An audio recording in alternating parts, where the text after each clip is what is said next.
Last time I was discussing the commentary made by Maxime Rodinson or Maxime Rodinson, French Jewish author. While I have not yet finished the discussion, the time was over.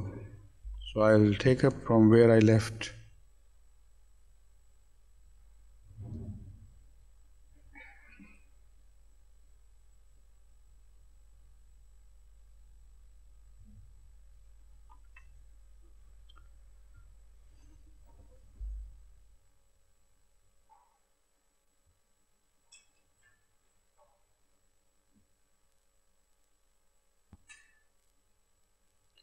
While commenting on the outcome of the battle, he observes, by this time night had fallen.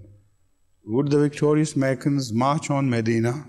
To the surprise and relief of many, they did not do so, but went away in the direction of Mecca. They had won a great victory.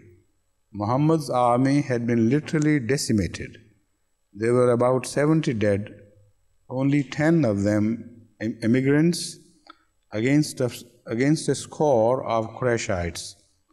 It could therefore be fairly said that vengeance had been taken for the dead of Badr.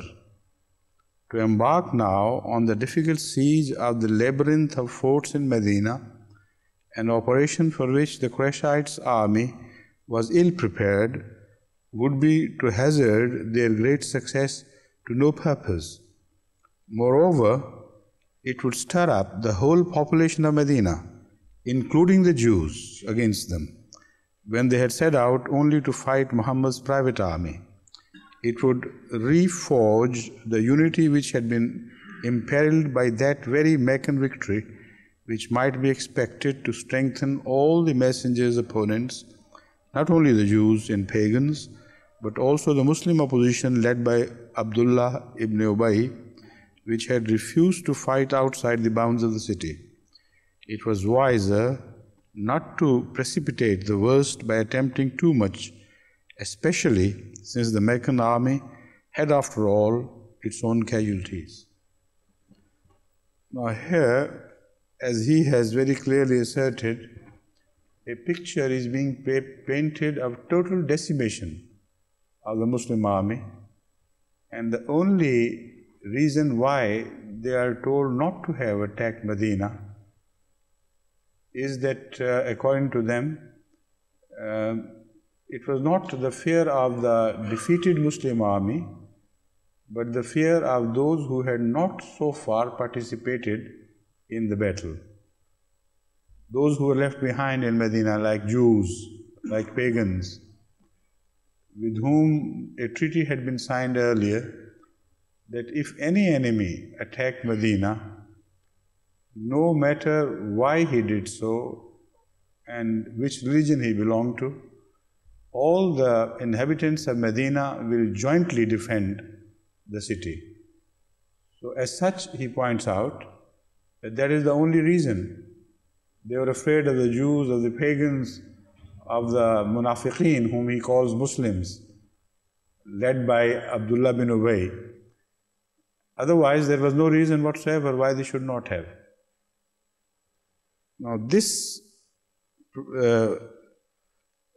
view is given a lie by what happened later on. Because Hazrat sallallahu alaihi wasallam pursued the enemy beyond the bounds of Medina, much further away than the field where Battle of Uhud was fought.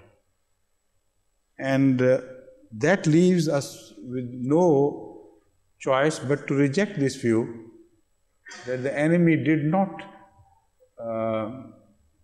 attack Medina for the fear of those who had not fought. So this is a very interesting and a very moving aspect of what followed, and I would read from him and from some others.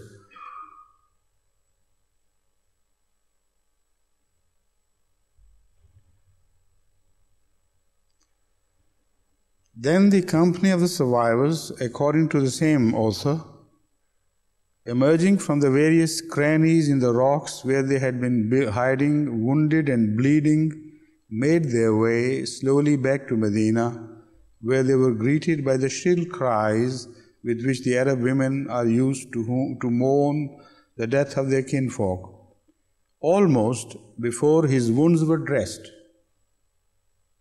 Muhammad, with his companions, who were scarcely in a better state, set out bravely on the road to Mecca in pursuit of Abu Sufyan's forces. They kept at a distance, lighting big watchfires to signal their presence, in the hope, no doubt, that the Qurayshites would imagine them to be a large army strengthened by reinforcements, and so be deterred from returning to attack Medina, if that had been their intention. Now I'll explain the circumstances which led to this follow-up by Hazrat Sallallahu Alaihi Wasallam and pursuit of the enemy, and the intentions why he did so. They are all very apparent. I have an account written in notes in Urdu, so I'll translate it as I refresh my memory. Hazrat Sallallahu Alaihi Wasallam returned to Medina the same night, immediately after the Battle of Uhud. Immediately in the sense that after he had buried the martyrs and taken care of the wounded, so all of the army by the fall of night returned to Medina. And Hazrat Sallallahu Alaihi Wasallam himself was so seriously wounded, he himself, the author from whom I have quoted, paints the picture of his injuries, which shows that the trauma he had received was very deep and very disabling. From other sources, Muslim sources, we hear that Hazrat Bilal repeatedly reminded him about the Isha prayer, and he would not say, "No, I can't come," but still he was running high temperature because of the wounds, and till the dead of the night he could not come out. Then later on, by putting his hand on the shoulders of some companions, he slowly approached the mosque and led the prayer. In that state, in the morning when the wounds still begin to hurt far more than when they are fresh. When the wounds, after you have slept over the night with your wounds, the wounds begin to smart far more, and the injury goes deeper into your nervous system. That is the time when you can hardly move a limb. It happened that Hazrat Sallallahu Alaihi Wasallam in that state came out, led the prayer, and asked Bilal to announce that we are going to pursue the enemy. But the condition is that no one who had not participated in Uhud would be permitted to join me. Those who were wounded, they were permitted, in fact, they were expected to join. The result was that all those who had participated in the Uhud, and a large number among them was very seriously wounded, they accompanied Hazrat Sallallahu Alaihi Wasallam.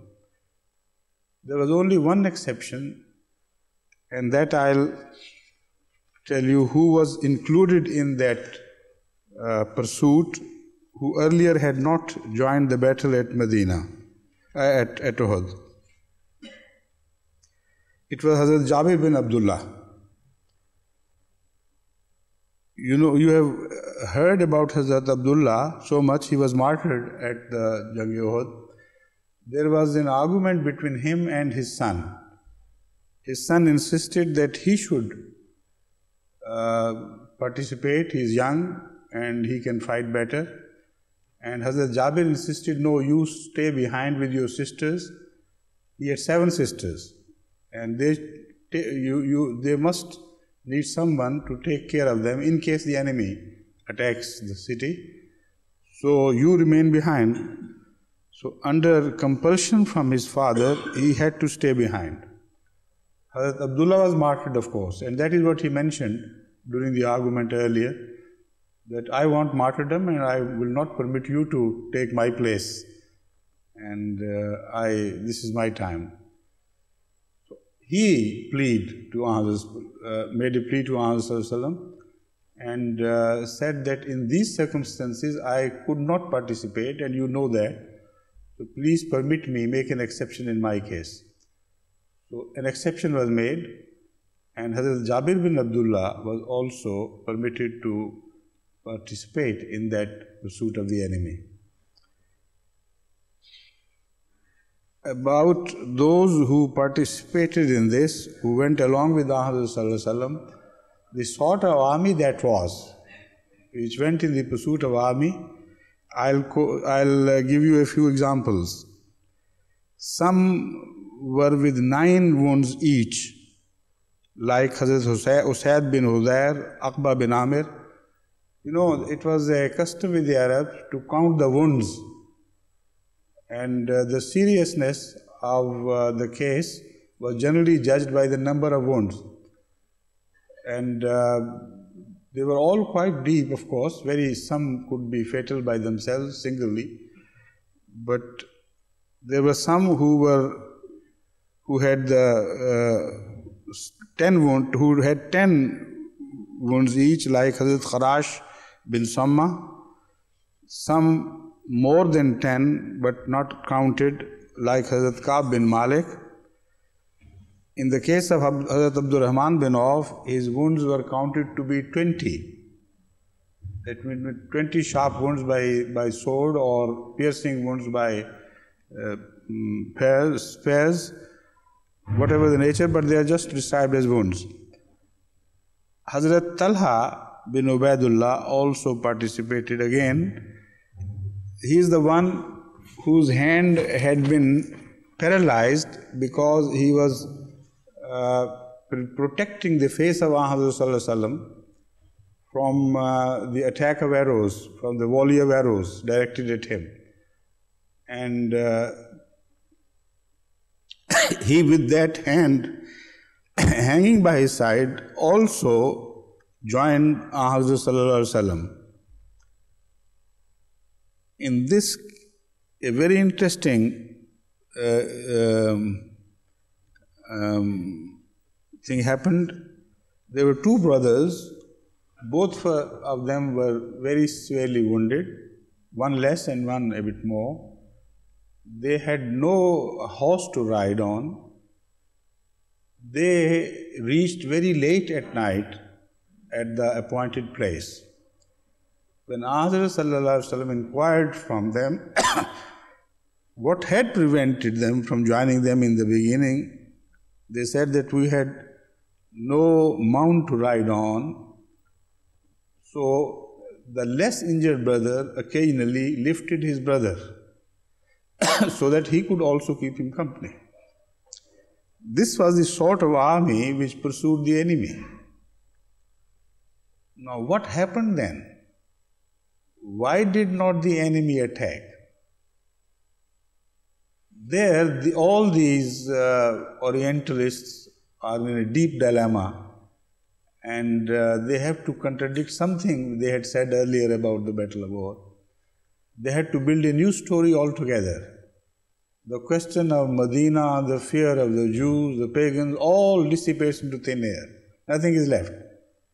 Here is an army, very severely wounded and largely disabled, with very few mounts, and ill-equipped, of course, which pursues a much bigger enemy who has shown its mettle in the battlefield, and who seems to be returning with the pride of having won a great victory. A great victory which is lauded to the maximum by people like Maxim Rodin, and suddenly, after describing the total decimation of Rasulullah's army, he found himself in a dilemma as to what case should be built for the army of Abu Sufyan not to attack, not Medina this time, but this small army of Hazrat, which, as you have read the description, was almost entirely disabled. Hardly there was one among them who was not injured. Here, let's read some of the explanations from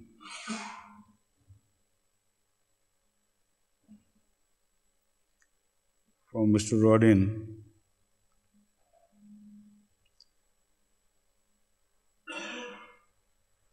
First of all, he, like other Christian authors, exaggerates the building of big fires.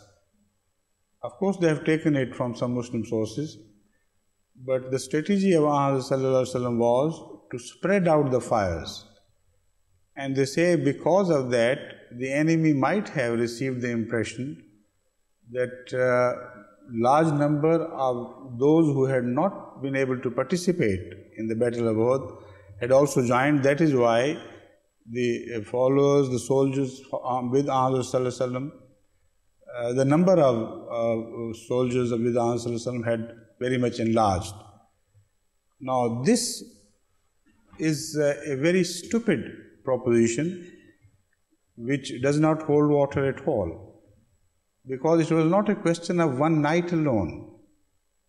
Hazrat sallallahu alaihi wasallam remained camped close to the enemy camp for 3 days and 3 nights. And the enemy, according to these sources themselves, was in touch with the Muslim camp, because they confess at an off-guarded moment that Abu Sufyan tried to destroy the morale of the Muslim army by sending his agents to spread rumors about the enemy intending to attack and totally destroy the followers of Muhammad. So such rumors were spread to no avail, and it could not in any way injure the morale of Muhammad's companion. This is what is admitted by these sources themselves. So what happened then? Why Abu Sufyan, knowing that it was only the wounded soldiers who had participated in Jang-e-Uhud, in the Battle of Uhud, and no more from Medina, who were pursuing them, who were at a close distance, and they had a very strong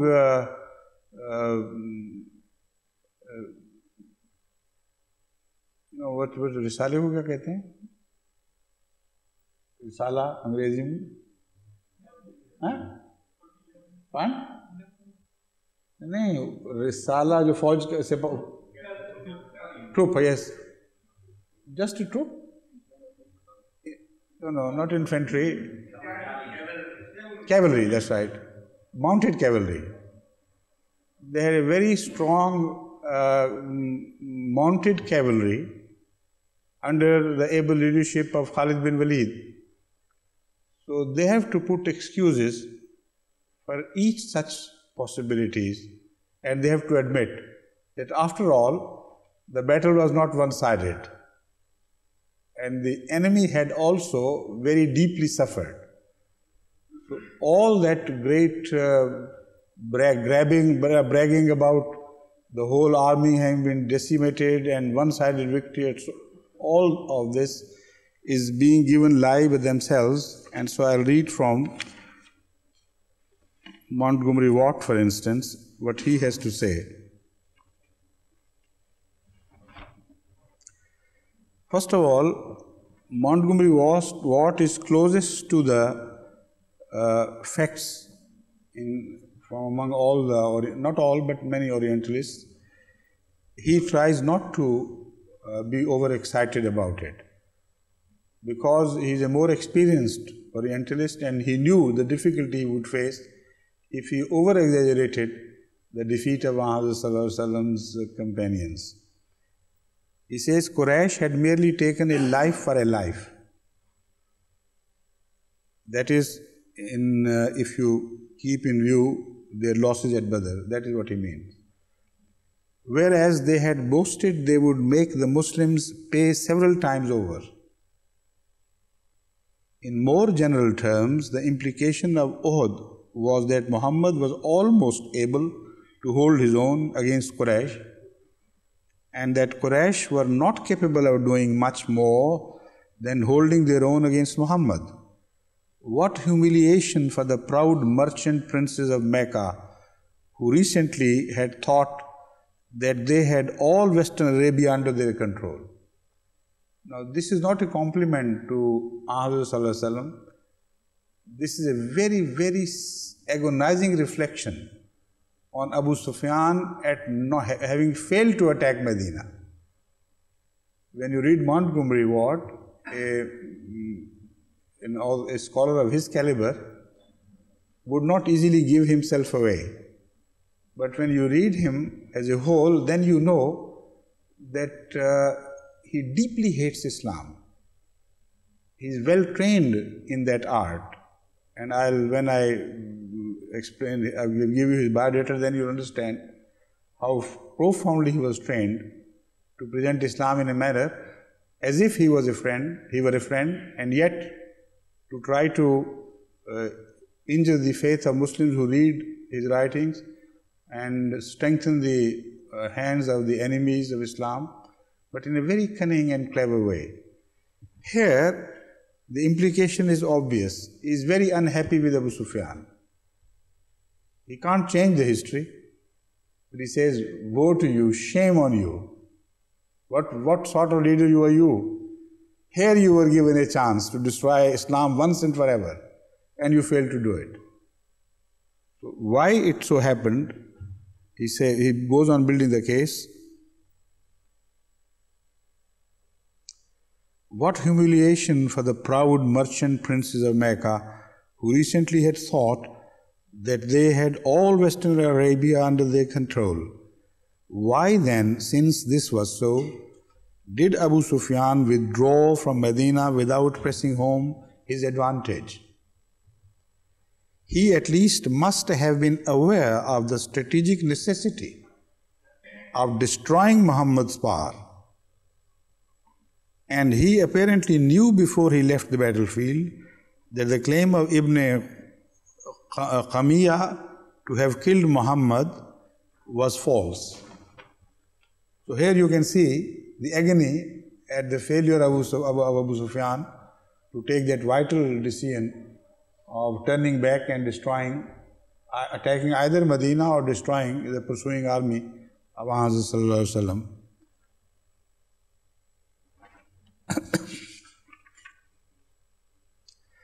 Then he says, in other words, the Meccans were not in a position to do anything further. They could not, with any hope of success, attack either Muhammad or the strongholds constituting the main settlement of Medina. It is conceivable that they hoped to win over Ibn Ubay by diplomacy and so did not want to attack him. But this is not likely. At the same time, they had been roughly handled. Now, this is not likely. Why not? Because if they had attacked Hazrat in the open, when he had himself presented him and his followers and left them at their so-called mercy, then how could he have offended Abdullah bin Ubay bin Salul? So without building this argument, he briefly rejects this, dismisses this excuse and turns to another. But this is not likely. At the same time, they had been roughly handled by the Muslims. Their infantry had been proved inferior, and the horses to which they owed their success were temporarily out of action. Their morale must now have been low, and their withdrawal tends to confirm the Muslim claim to have been victorious at first. To return home was clearly the wisest course. When you read these accounts, as is obvious, you find the Orientalists in deep mess. At the one hand, they want to exalt and the victory and boast about total decimation of Muhammad's army. On the other hand, they want to find some reason, logical case for the Meccans not either to dare to attack Medina or to dare attack that decimated army itself. So that is the dilemma. And two things they do not want to admit. That after all, this defeat was not that sort of total defeat as they have been claiming. And it was not in fact a defeat at all. The second thing they don't want to admit is the work of Allah, the hand of God in all this. And during no treatment of this case by any Orientalist, you will ever find a comparison in numbers. In fact, the number of Muslims was 1/3 of the total number of the attacking army.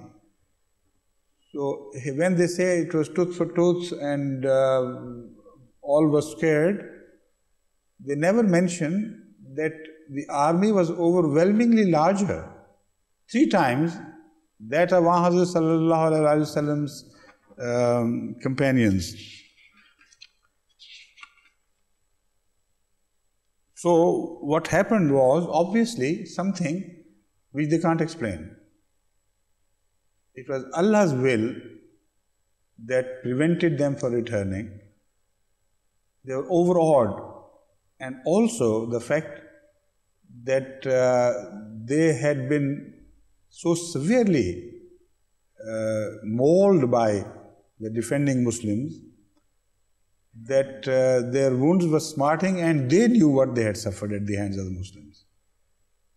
They also must have known that this apparent defeat at the hands of the Muslims was caused by an accident. It was not the scientific outcome of an uneven battle, because the battle was uneven even at the beginning, and the initial victory of the Muslim forces against the enemy proved that if some other accidents had not taken place, this victory of the Muslims could not have been reversed into an apparent defeat. And the Meccans knew it much better than any Orientalist can ever imagine. They knew all the time that the chaos was created when the Muslims were off guard, when suddenly the passage in the mountains, in the mountain was vacated, and it gave opportunity to Khalid bin Walid to mount an attack on the army when it was not expecting it. So it was the element of surprise, the element of chaos, the element of a very unwise decision by the people who were guarding the passage, etc., which was responsible. So knowing what injury they had inflicted on the Muslims, they knew very well, it was fresh in their minds. Knowing their own injury, they knew that they could not attack with any good any hopeful outcome. So that pursuit of Muhammad sallallahu alaihi wasallam proved many things, and that is where a genuine scholar should have concentrated his mind. he should have imagined himself, projected himself into the situation and tried to understand the message clearly and the import of this epoch-making decision of Muhammad. It was epoch-making, but I'll turn to that later. Number one, not to include others in the Battle of Uhud, positively established that full trust Hazrat Sallallahu Alaihi Wasallam had in Allah's help and victory for Islam. There is not a shadow of doubt about it. And that is what he wanted to prove. That we do not need any human help outside what God has already provided us in the form of true believers. And whatever shape they are in, still I know God would help us and would not inflict another defeat, because at this time they had not committed any act of disobedience. Rather, they had showed repentance in a form which has never been shown by any army in the world before. A wounded army like this army was, if it is told by any general to mount another attack, how would that general would be treated? How many soldiers would respond to this? People will come out with so many excuses as to their inability even to move a few inches. And they would be, many of them would be right, of course. But here the excuses are, of course, offered, but from a very different direction. People who are told that you are too, Ahmad had made this exception, The announcement was made, except those whose wounds have overwhelmed them and they physically cannot participate. Not a single person offered any excuse. This was an epoch-making decision also in the sense that it created a new history in the history of warfare, a new episode in the history of warfare, something that had never happened before. And secondly, with these wounded people, to hope for survival, not to mention victory, was unthinkable. And to pursue the enemy, and not just to show off by building large fires and spread out fires for one night, but having there encamped there for 3 days and 3 nights. So that shows not only bravery but full trust on Allah, and that is what has been demonstrated. Again, it was a great strategic decision. If Muslims had remained in Medina, having been targeted by the sharp-cutting tongues of Abdullah bin Ubay bin Sulul and his companions, what would have happened if they had remained in the town without pursuing the enemy? Those who mocked and jeered the Muslims, they would have done it with far more ferocity, and many among them might even have thought of renegading and rejecting Islam altogether. But these sources, Rodney himself has to admit that not even Abdullah bin Ubay bin Sulul renegaded. They must have seen some miracle.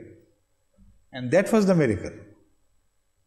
That the very next morning, in that sorry state and that miserable state, the army of Ahmad, the followers, a small band of course, but it's called army anyway, that pursued him and obeyed him to the very letter and spirit and even beyond, and pursued an enemy as if to offer themselves to be slaughtered. And that did not happen. So that enigma which they tried to resolve will always remain unresolved, because they do not feed to the computer the fact of Allah's aid and Allah's decree. What should have happened is obvious. Anybody can see that. But it did not happen. Secondly, it was a message to the tribes all along and around, that you will hear many things about our defeat and so on and so forth, but don't have any false ideas about it. We pursued the enemy, and the enemy dared not attack us while we gave them full opportunity. And we had not received any additional aid at all, so that aid could have deterred the enemy. Now I'll quote from Montgomery Watt again.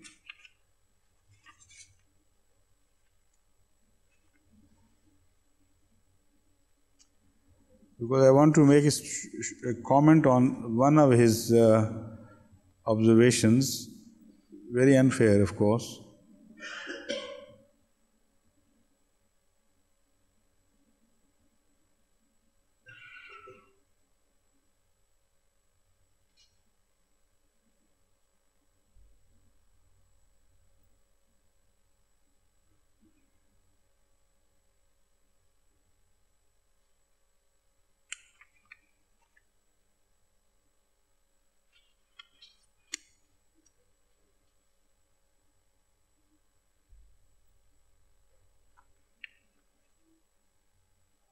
Yes.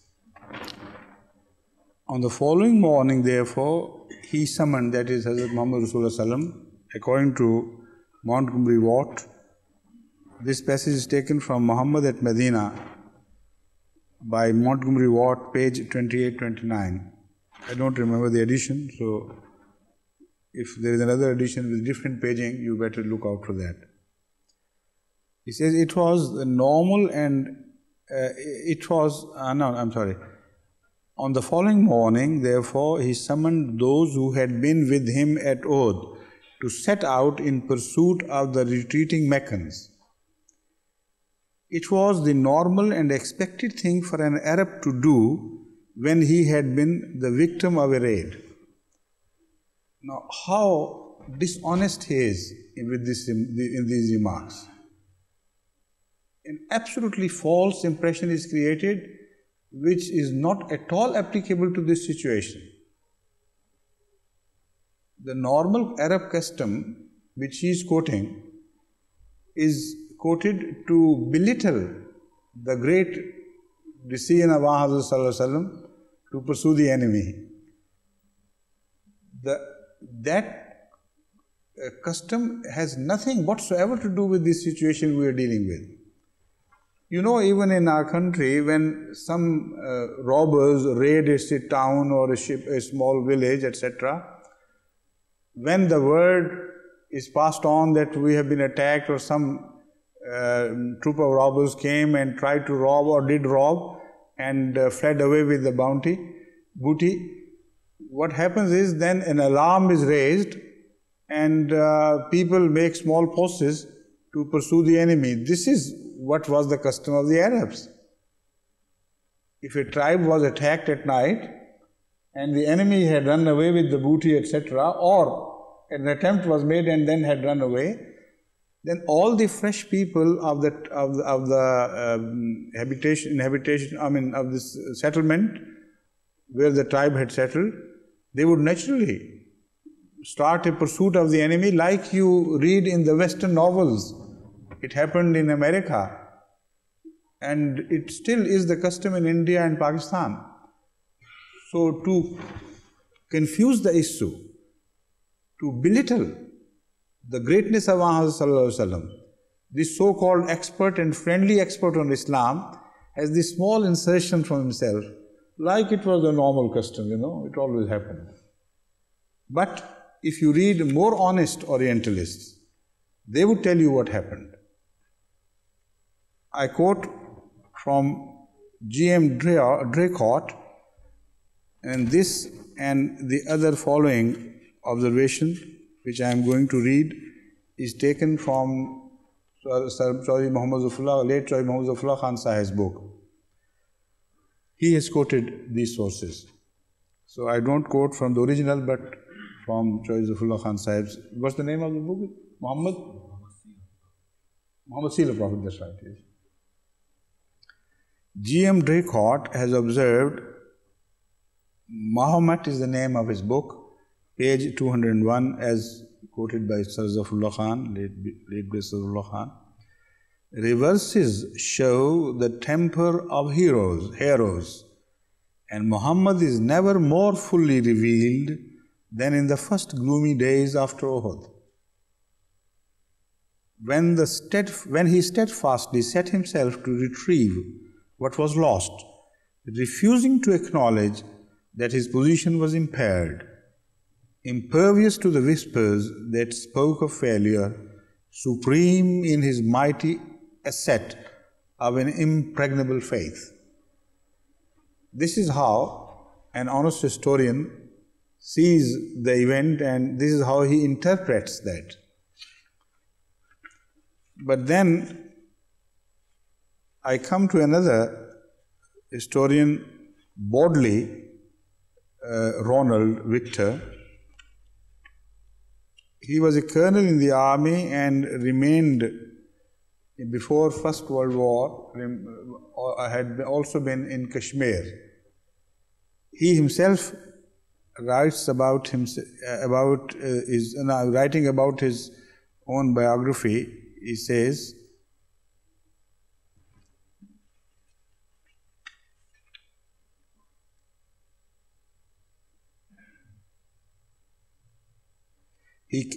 according to him, he came into contact with Islam before the First World War in Kashmir and was surprised to find that the local inhabitants worshipped the same God as the one of Abraham, Moses, etc. He was an educated person, colonel in the army, but that was the effect of hostile propaganda from the so-called Orientalists against Islam. That up till then he had believed, like many others believe even today, that we worship Prophet Muhammad ﷺ, and that our God is some different God from that of the God of Israel and the Jews and the Christians. After the First World War, he went to live among the Arabs of the Sahara Desert as a nomad in a camel's hair tent. He says, without becoming a Muslim, of course, I felt the spell of this faith which placed the supplicant and his Creator face to face on the desert. Further he says, I heard of him, Prophet Muhammad, as a warm-hearted human being who had changed mundane pagan idolaters into profound believers in one God, in the resurrection of the dead and the life of the world to come.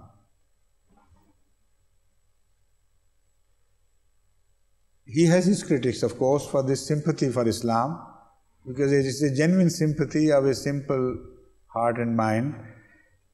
In an article published in Review Digest 1964, the author seems to be very unhappy with his genuine neutral attitude towards Islam. And when you say neutral, it means it has to be warm and generous, because when you begin to see Islam from a neutral angle, you have to begin to love it as well. Colonel Bodley, as anyone who read his excellent Wind in the Sahara knows, lived for years with the Arabs in the desert, and he's so intensely sympathetic towards them and their great prophet that he sometimes goes much too far in defending the more forbidding aspects of their religion, so on and so forth. So this is the author with whom his Christian brothers are very unhappy, because he dares speak the truth about the great qualities of Islam and those of Muhammad. In his book, The Messenger, page 179, he writes, Muhammad did not admit defeat. Writing of Uhud and what followed, he says, Muhammad did not admit defeat. Instead of letting his soldiers be fussed over by their womenfolk and give their versions of the fight, he fell them in. He made them, he put them back in the battlefield, in the what do they say? I have another. In the file, battle file, what do they call? I have got something, a very beautiful expression which is just missing. Anyway, forget about it. Anyway, he lined them up all. That is what he fell them into the order of battle. That is what I was thinking of. He was wounded himself. He was stiff. He was tired. He was 56 years old. That is when it happened. But he put his legs across a horse and rode off as if he was pursuing a demoralized and routed enemy. It was masterly strategy, magnificent psychology, above anything any commander has ever conceived to revive the spirits of a shattered body of men. Neither did he relax or give ground when he arrived in Medina. On the contrary, he adopted a commanding, almost reproving attitude. Now, what according to Mr. Montgomery Watt was the normal custom of the Arab tribes to pursue their enemy in this state is, according to Mr. Bodley, something that had never happened in the history of warfare. This is exactly what it was. Unbelievable. And there is no doubt that Hazrat Sallallahu Alaihi Wasallam's potentials and his inherent qualities have nowhere else been displayed with such glory and such glamour as at the time of Uhud and what followed. Now, Maxim Rodinson is at his best in attacking Islam and trying to belittle the image of Islam and the faith, and he still can't understand why people did not renegade. But he builds the case for them. He builds up the case that they should have renegated, and even the Muslims today, when they see the events through his eyes, should have totally been disillusioned with the truth of Islam. So he says,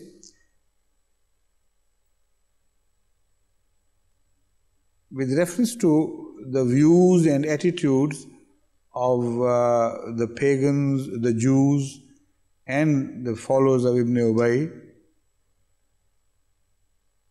he says, but they were uneasy about accepting certain of his revelations. Why but? Because previously he says that Abdullah bin Ubay bin Sulul and people like him and many others should have rejected Islam and denounced it altogether at what they saw. But it did not happen. It did not happen. Is it a proof of the truth of Islam? Because even at such time of crisis, people stood steadfast. Even the worst of the Muslims, as are described as munafiqeen, they did not dare or did not decide to denounce Islam. Why? This is the question which he is dealing. He said that they did not all right, but at the same time, they were very critical. He says, but they were uneasy about accepting certain of his revelations, arguing over details, pointing unhappily to contradictions in the words from on high, and asking for more explicit text. All this is his imagination. It was not what was happening there. Abdullah bin Ubay bin Sulul was only boasting about his being right in not going out of Medina that far and choosing a battlefield outside Medina. And that is why he returned to Medina with his followers, because according to the Treaty of Medina, the Medinites were not bound to defend Hazrat Sallallahu Alaihi Wasallam or his followers. They were only bound to defend Medina. So under that, he took the excuse, despite the fact that he claimed to be a Muslim. But he, along with his around 300 munafiqeen, as we call them, the hypocrites, they returned to Medina. Now, they wanted some of them to have renegated, these Orientalists. And they don't find even a single one who did. That is the puzzle. That is the problem they are facing. And so he builds the story that they did not, but at the same time they are very ferocious. They are very unhappy. They found fault with everything in Islam. They criticize faith, the behavior, the defeat and everything. So that is how he makes himself a bit happier in a situation which otherwise leaves him very unhappy. But they were uneasy about accepting certain of his revelations. All this is a concoction of his mind. The issue at that time was simply this, whether he was right in his decision or not. That is the issue taken up by him with his own son. When he returned home wounded, he mocked at his own son and said, "Look here, this is the result of refusing the advice of a wise man like I am." And the rebuttal was, all that Rasulullah ﷺ did and the followers did and come by was the very best. And we are not the losers, we are the gainers. This he leaves out, of course, from this account. They seem to have hinted at the possibility of Muhammad's manipulating the revelations in his own best interest by elaborating some. It is not known whether they went so far as to suggest that he added to them off his own hat and keeping others to himself. Now this is something he wants to say. He said, perhaps they did not go that far, but if I were there, I would have gone that far. And then this is the most biting remark he makes in this. He says, in this description, he says,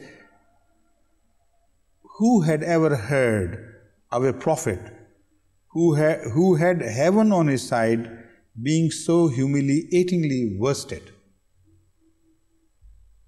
That is the comment made by himself, but he attributes this comment, unspoken comment, to the feelings of the Medinites, particularly Muslims, but Jews and others all together, that the census of the opinion was that the Uhud has proved beyond a shadow of doubt that this is a false prophet. What happened to him had never happened to any prophet before in the history of religion. So he says, who had ever heard of a prophet who had heaven on his side being so humiliatingly worsted?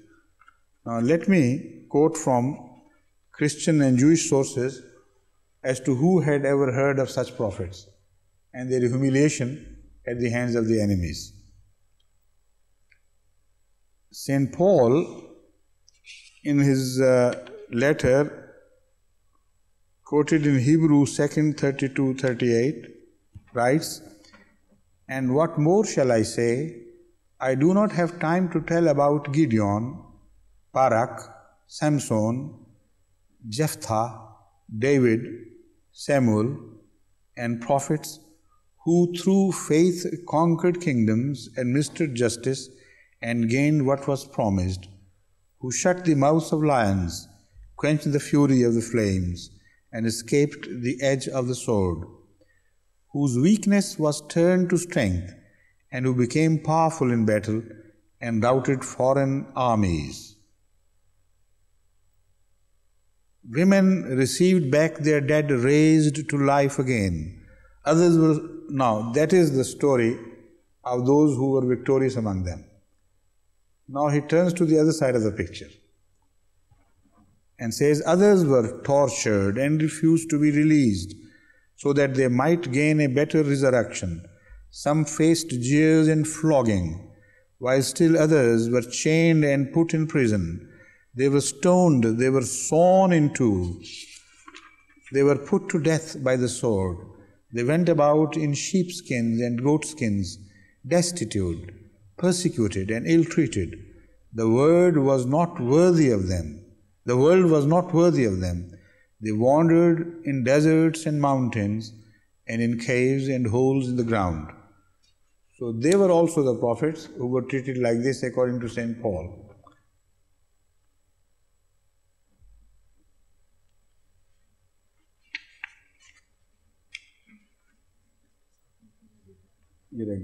इसके साथ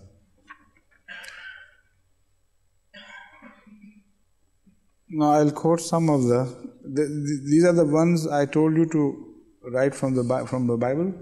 Huh? New Testament? New Testament. Good, yes. Now I turn to Jesus. What happened to him?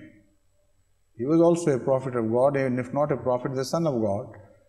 If things much worse than that happened to Sallam can happen even to the Son of God, then the prophets are small, minor things as compared, of course.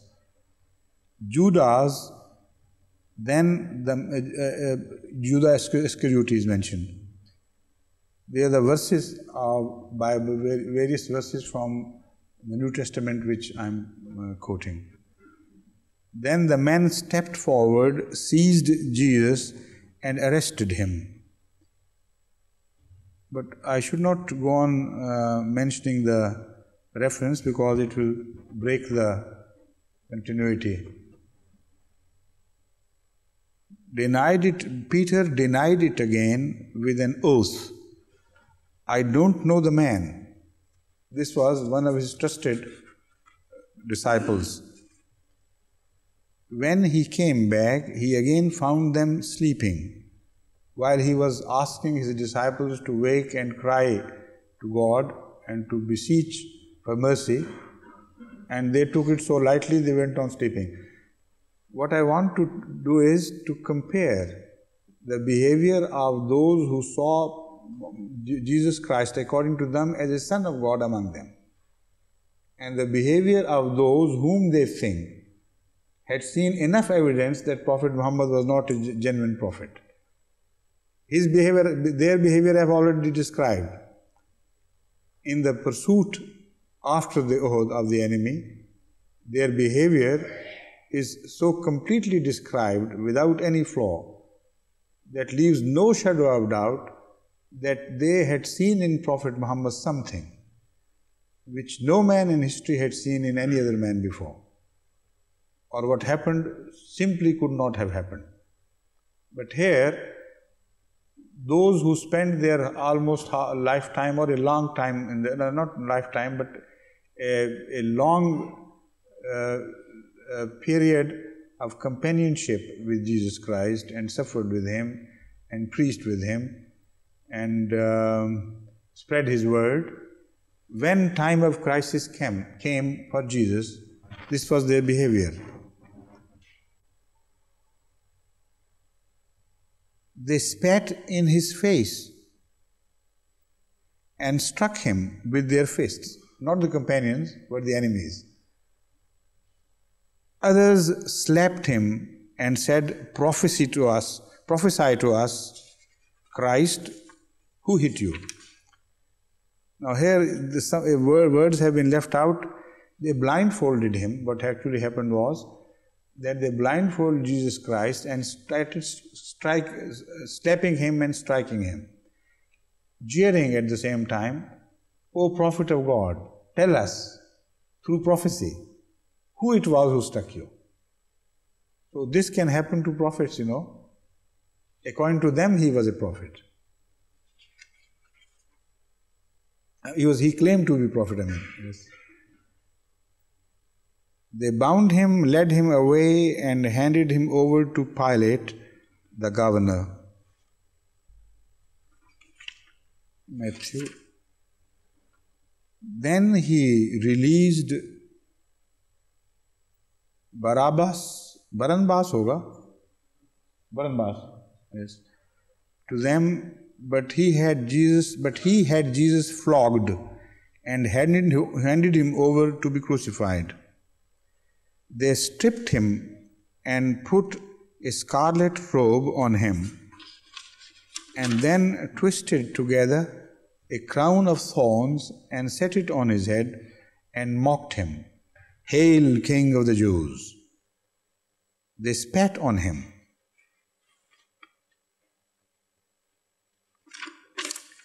And took the staff and struck him on the head again and again. Those who passed by hurled insults at him, shaking their heads. In the same way, the robbers who were crucified with him also heaped insults on him. They said, "We remember that while he was still alive," I can't understand, I think something is left here. Yes, referring to Jesus Christ, one of the robbers said, "We remember that while he was still alive, that deceiver said," the deceitful person, Na'uz Billah, referring to Hazrat Isa alayhi salatu wasalam, "3 days I will rise again." Then Herod and his soldiers ridiculed and mocked him.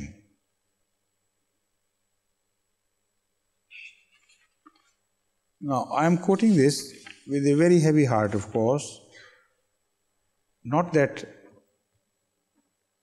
our hearts do not bleed when we read this account of Jesus, what happened to Jesus at the hands of his enemies, but more so at the hands of his own followers, his trusted disciples.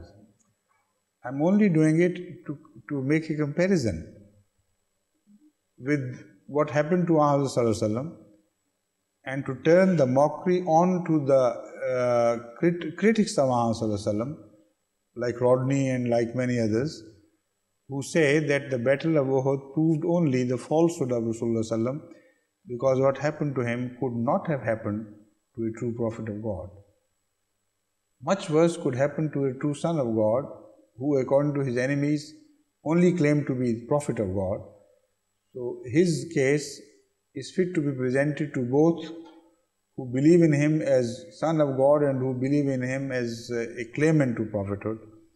And that proves the point that such things happen to Allah's dear ones who offer these sacrifices in the cause of God and suffer so much that ordinary people cannot. And their suffering is not a proof of their falsehood. That suffering is only a proof of their truth and their sincerity and their steadfastness.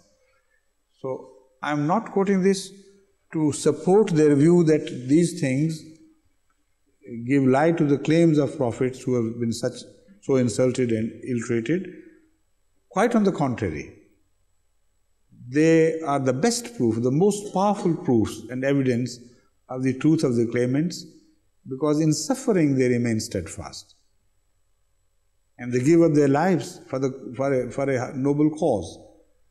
No false man could have done it. So Muhammad Sallallahu Alaihi Wasallam, if anything, was proved to be true even more than ever before at the time of Battle of Uhud. About the earlier prophets, other than Jesus Christ, we read about Jeremiah, but I'll only give you a very brief account of what happened to him. According to the New International Version Study Bible, what happened to Jeremiah, how and when Jeremiah died is not known. Jewish traditions, however, assert that while living in Egypt, he was put to death by being stoned. Altogether, he was imprisoned and ridiculed and persecuted very severely for 19 full years.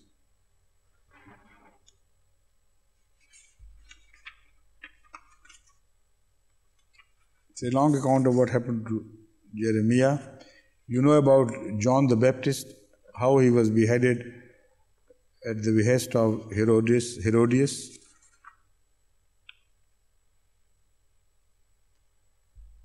Now there's one thing which I must also mention in passing is that Mr. Rodin is a very imaginative person. When he wants to abuse Ahmad, he knows no bounds, he goes beyond the limits of facts of history. And there are two points in his description of Uhud which are a very clear violation of the facts of history on which all the rest of the historians are agreed jointly, the enemies and the friends all alike. Number one, he describes Ahmad as having spent the night of Uhud hidden in various crevices along with his companions.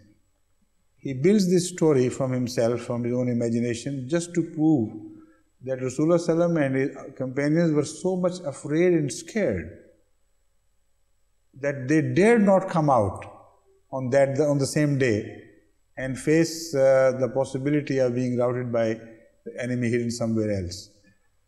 This is totally false. All the historians, even Montgomery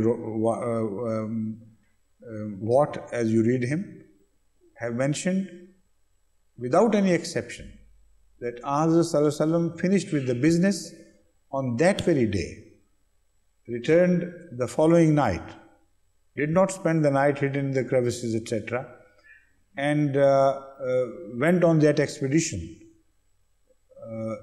that next morning. So that is a piece of his fiction concocted by his imagination. Another thing which he has done in his zeal to prove that Ahmad was privately encouraging the critics of Ubay bin Abdullah bin Ubay bin Sulul and in egging them on to do things like insulting him in public and being rough with him, has quoted the history in a very distorted way. Well, the style can be forgiven, but he has even said things which have quoted some facts which have no relationship with the event of Uhud, which happened many years afterwards and not at Uhud. So I can't read the full account because of the shortage of time, but I'll give you a brief summary of what he wants to put across. He says that Rasulullah Kareem permitted, he uses words like henchman, etc., to publicly insult Abdullah bin Ubay bin Sulul. Then he says the matter went too far out of hand. And Abdullah's son was ultimately so infuriated against his own father by the insinuations from Ahmad that he went and challenged him and he wanted to murder him himself. And when things went that far, then Ahmad put an end to it and stopped. This is totally false. That event which he is quoting took place at a very different time, at Ghazwa Bani Mustalaq. Ghazwa Bani Mustalaq happened in 6 Hijri, that is 6th year of immigration to Medina, and Jang-e Uhud took place in the 3rd year. So an event which took place 3 years after, he brings closer and quotes together to build his story, to build the effect he wants to build. So I consulted many books of history. I wanted to find out if he has any support anywhere concerning this event. Some historian might have mentioned it in relation to Jang-e-Uhud. The only thing which I could discover was this, that one book of history,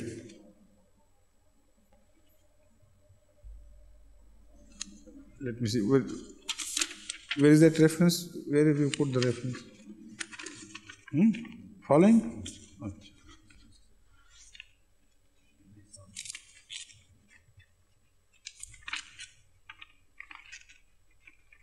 कहीं भी नहीं लिखा हुआ.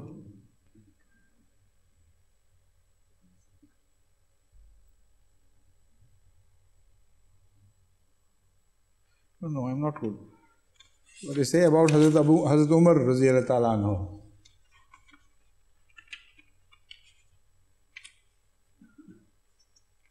I had that in my notes. Anyway, I'll tell you this too.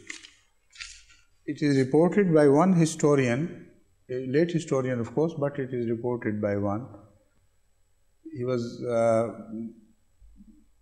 He happened to be somewhere in 9th century after Hijrah.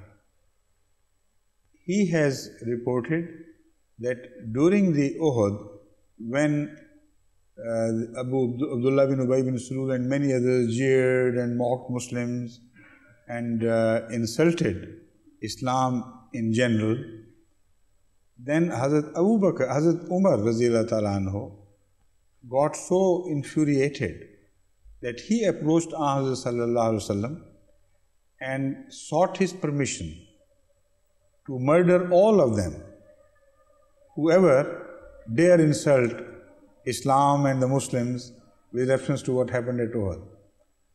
Now, I must say that it is very popular with historians, etc., to attribute such violent tendencies always to Hazrat Umar.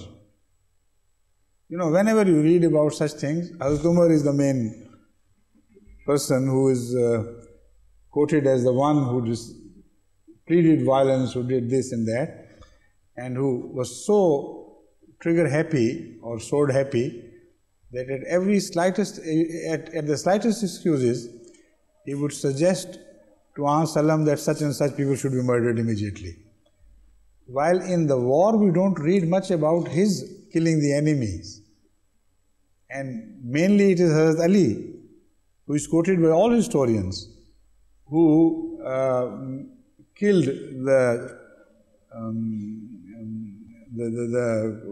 infidels in far greater number. Hardly you come across one or two such cases where Hazrat Umar might have killed somebody with his own sword. So all this gives a sort of a shadow of doubt, creates a shadow of doubt about these stories. He seems to have been built into a legendary figure where, like you say, Lana Gunche Mera Qalamdan, that sort of thing. A legendary figure is created to express his non-tolerance at all insults hurled at Islam or enemy or anything done against Islam, to the extent that he immediately suggests a course no other than beheading and no less than that. To my mind, all these are stories.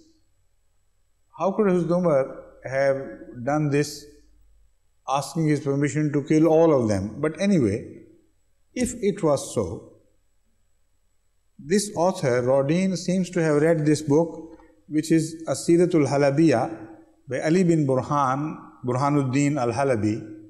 That is the author of the book which I mentioned, having been born somewhere in 9th century. So he quotes from him, in fact, but changes the name and confuses the two different issues altogether, welds them together unnecessarily. Necessarily for him, of course. So what happened was, the remaining part he does not mention. Hazrat Umar, according to this story, which I don't believe, no other authentic writer, no other book of hadith has mentioned it, only Halabi has mentioned it. But anyway, if somebody should believe in it, he should quote the whole story and read it to the conclusion. According to this story, when Hazrat Umar approached Hazrat Sallallahu Alaihi Wasallam seeking his permission, the answer was, those people whom you want to murder for this insult, do they not claim that God is one? Do they not testify that I am His Prophet? He said, yes. That is what they do. He said, if they do, no Muslim has a right to murder them for anything. What a beautiful answer. Now this answer could have been genuine, because similar answers have been given by Sallallahu in other similar situations. So I don't say this happened, but this might as well have happened, because when in the case of Ghazwa Bani Mustalaq, the son of Abdullah himself approached Hazrat Sallallahu Alaihi Wasallam seeking permission. He refused to give him this permission. So that was very much like Hazrat Sallallahu Alaihi Wasallam. But these authors who are, rabid in their hatred of Islam and the founder of Islam, they go on building these stories.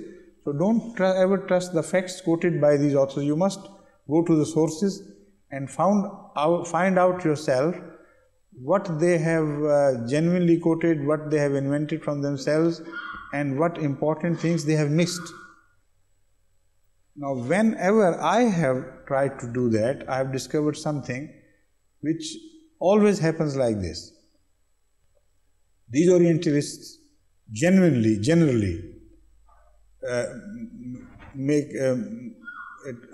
quote from the Muslim sources correctly.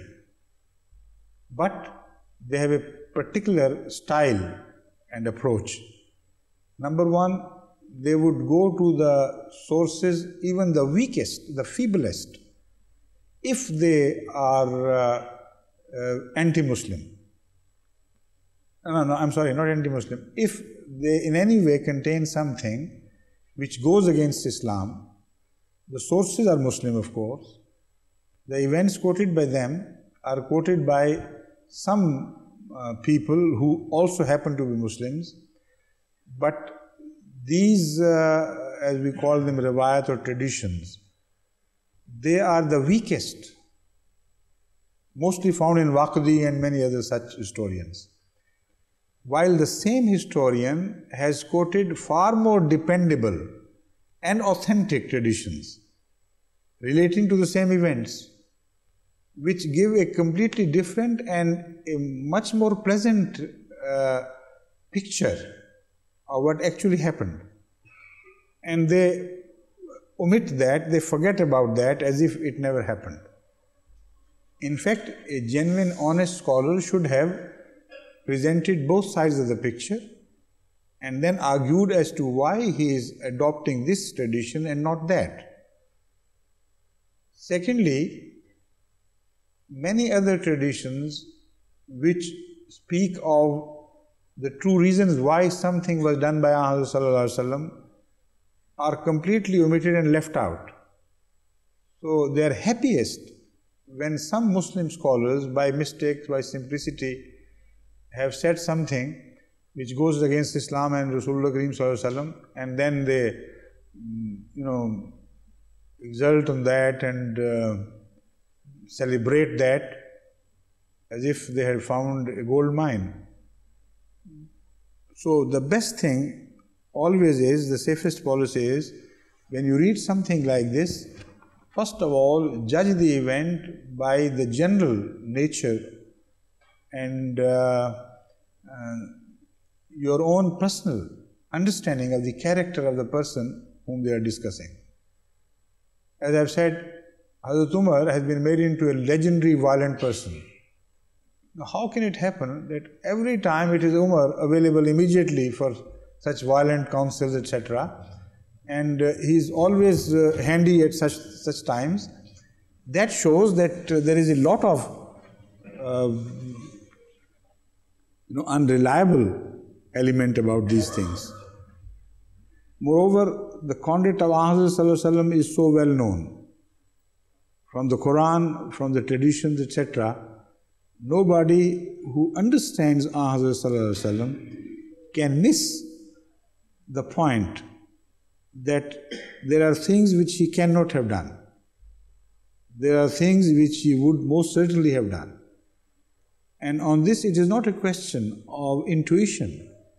It is a question of your understanding of his character through such powerful evidence, irrefutable evidence from the Quran and from the tradition, that any solitary thing against this general conduct must always be rejected.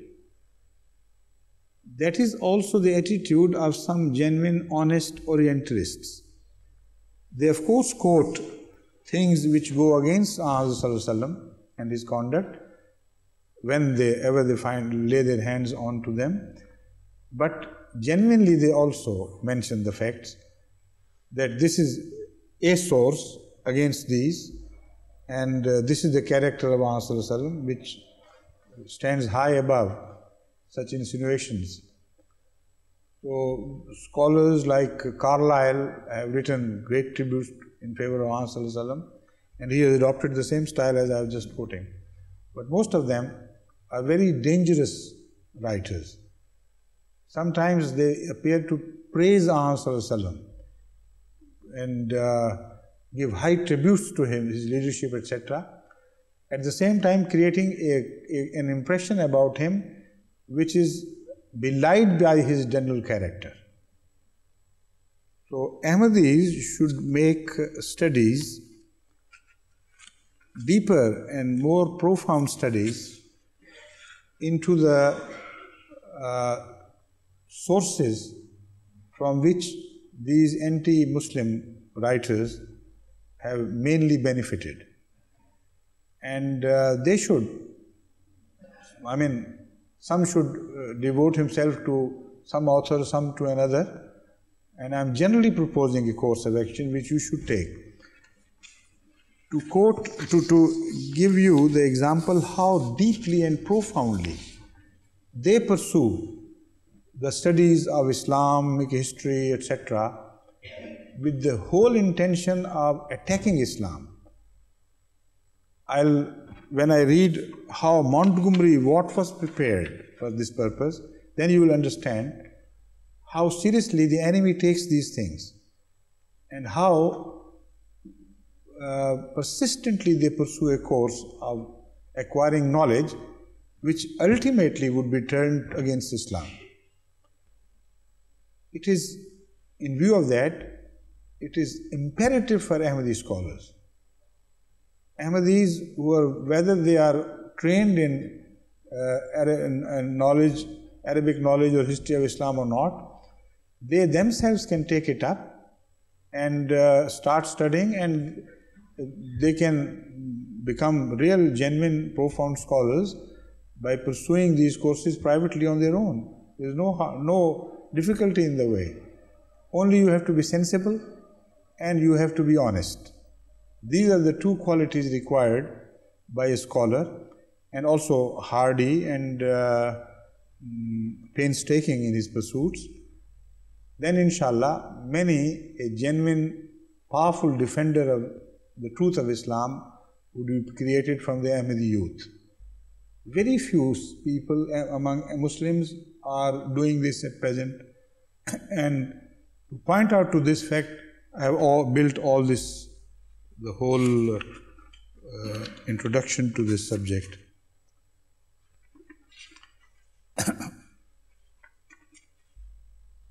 Professor of Arabic, William Montgomery Watt,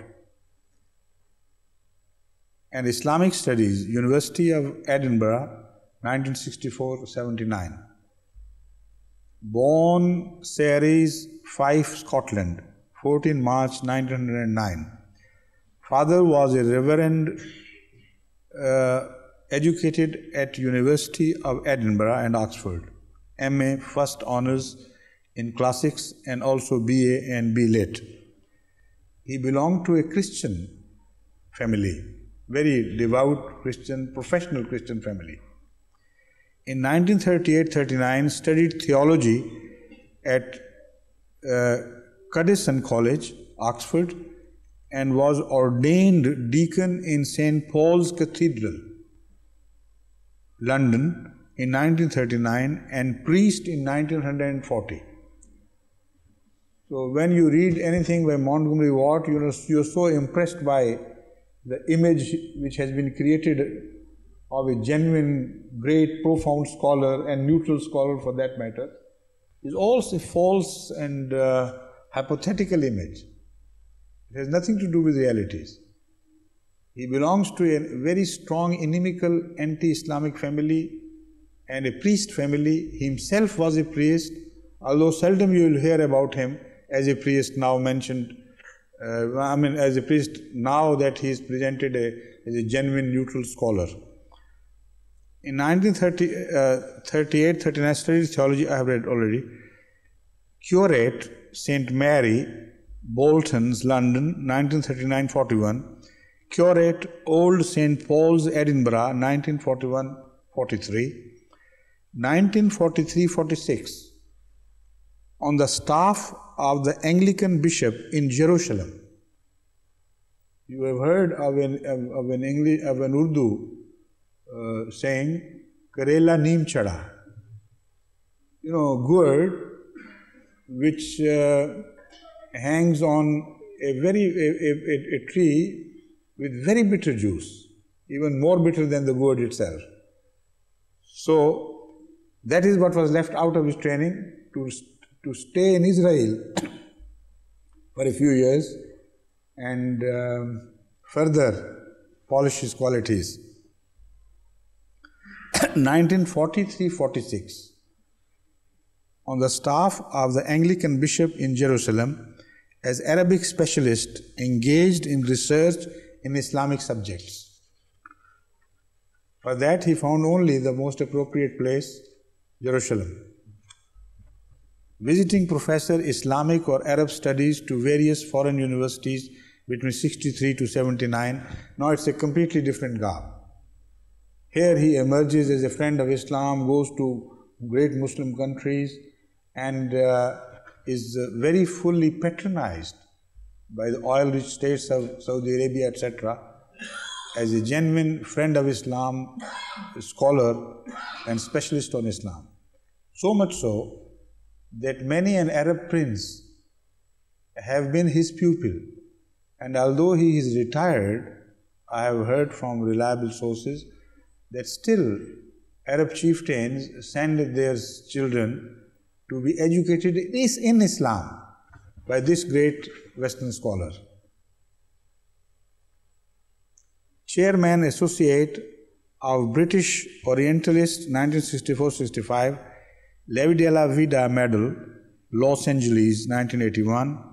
A long list of publications almost exclusively on Islamic subjects starting from 1949 to as late as last year, 1991. He is a profuse writer and his writings on Islam started off his full training in Israel. That should be remembered. The first book came out in 1949 while his training in Israel was done from 46 to 43 to 47. No, 46, yes. 43 to 46. He has written the following, among many works, he has written the following: Free Will and Predestination in Early Islam, 1949. All these books I am mentioning because they are worthy of study, and most different the youth and scholars and intellectuals should read these books and mark the points where they know positively that an attack is intended under whatever garb. Then he wrote Muhammad at Mecca in 1953, Muhammad at Medina in 1956, a companion to the Quran in 1967, What is Islam in 1968, Early Islam in 1991. Of these I have not been able to read all these books, but some I have read, and I have also ordered the others to be made available. I remember perhaps it was in Muhammad at Mecca that he first revealed his full intentions. And there he clearly confesses that the time for open attack on Islam is gone. That period is over. Now what we should do is, we should be very friendly and nice and very civil in our discussion of Islam, and without antagonizing the Muslim mind, we should do what we should do anyway. So what he's suggesting very clearly, I mean without chewing his words, is that the same wine must be served but in new goblets. We must, as Ahmadis, defend Islam against committed enemies as well as disguised enemies. And when I came to England about 8 years ago, this was the first thing, almost the first thing which I proposed to the Ahmadis to do with reference to Montgomery Watt himself, that you should take up the cudgel. If you did not, nobody else would, but first prepare yourself. Now that is the last thing which I want to say because of the shortage of time. I'm keeping an eye on the watch.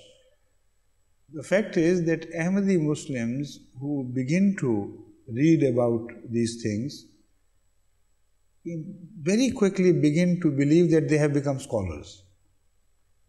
And not only the scholars, but scholars of the very first order, the highest of the top. And they start writing essays. Now, you have to prepare far more profoundly. You must read all about a subject. Choose a subject. Don't try to enlarge your area of research beyond your scope and capacity. Choose a fixed, limited target and then enlarge your studies about that to the fullest.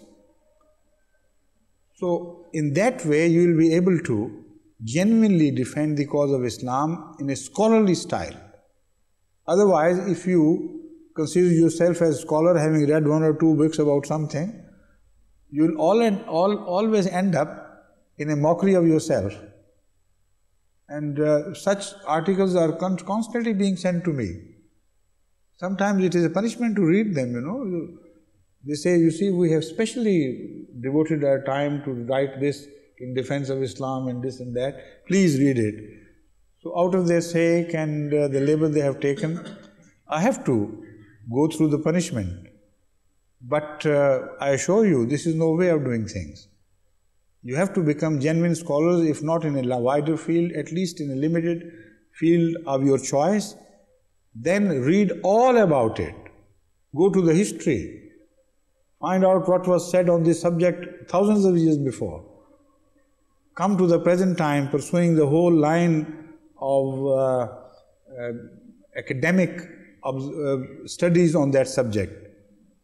Then, of course, you will be fit to write on this. Like Mr. Montgomery Watt, having had a long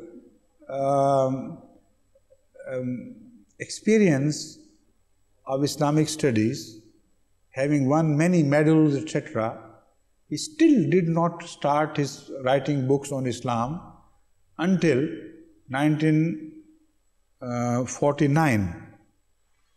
And his career began, let me see,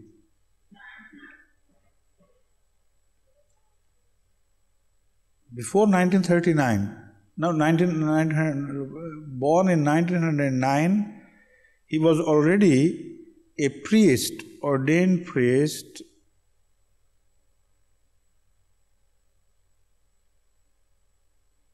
in 41. And in the meantime, he had studied at Oxford, at other universities, at Edinburgh, etc., and won laurels in pursuit of his studies. And still he did not consider himself fit to write on Islam until he got his final training in Israel and wrote his first book in 1949. So you may not take that long, but please make a profound study of the subject before you ever venture upon writing on defense of Islam. God bless you.